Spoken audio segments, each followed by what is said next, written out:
suis rassuré par la qualité des étudiants. Je pense que ça donne de très très belles perspectives à l'Afrique. Je pense qu'on peut espérer demain qu'ils seront capables de faire une Afrique différente.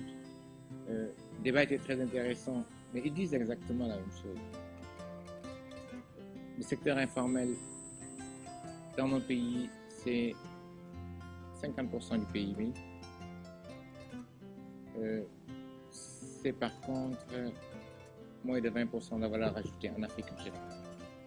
Ça pose de gros problèmes qui sont soulevés de la productivité du secteur informel. 50% du PIB en Afrique en général. Quand vous prenez l'Asie, vous êtes à 26%. Quand vous prenez l'Europe, vous êtes à 16%. Vous avez une corrélation parfaite qui existe entre la part du secteur informel dans nos pays et le niveau de sous-développement. Cela veut dire qu'il faut arriver à corriger. Mais on doit se poser des questions. Pourquoi les gens sont dans le secteur informel? Pourquoi ils y vont? La première raison, c'est qu'il n'y a pas de la place forcément pour tout le secteur informel dans le secteur formel. La deuxième, ce sont les contraintes administratives. Je pense que ça pousse les gens à aller dans le secteur informel. La troisième, je pense que Macron l'a dit, ça a fait une levée de bouclier.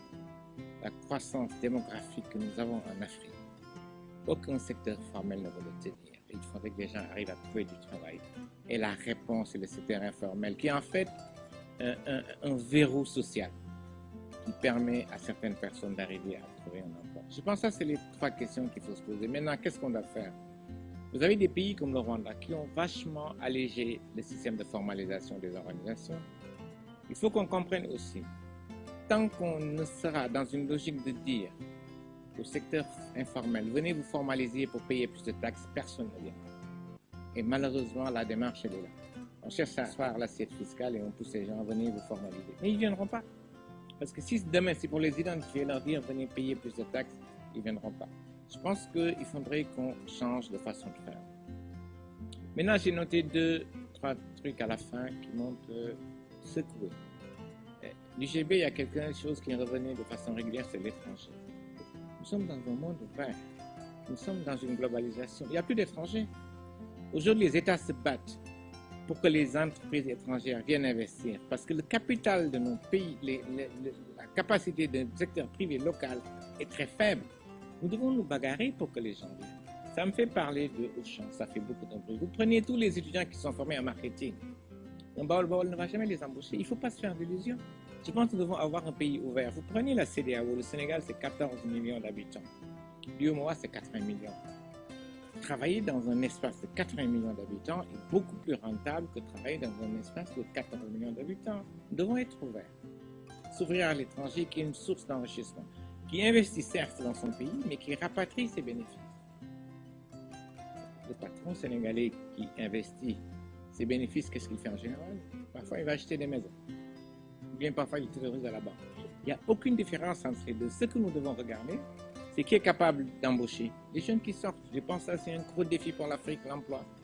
Qu'est-ce qui est capable de créer de la valeur ajoutée? Il n'y a pas de différence à ce niveau-là. Pour conclure, je dis simplement, les deux disent la même chose. Je pense que l'UGB s'est très bien défendu. Le TIB également s'est très bien défendu. Mais quand on met les deux argumentaires ensemble et de façon objective, je suis persuadé qu'ils seraient capables de trouver des points de convergence. En tout cas, je vous remercie. J'étais très honoré, Serge, d'être là. Et je pense que c'est ça qu'il faut. Vous entendez ces jeunes, vous voyez la conviction qu'ils ont dans les propos. On peut être rassuré qu'une autre Afrique est capable d'émerger demain. Il suffit simplement que nous les accompagnions.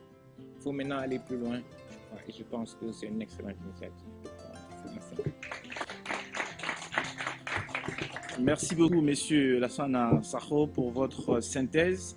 Merci pour vos conseils et vos orientations également. Uniquement pour cela, la mission est accomplie.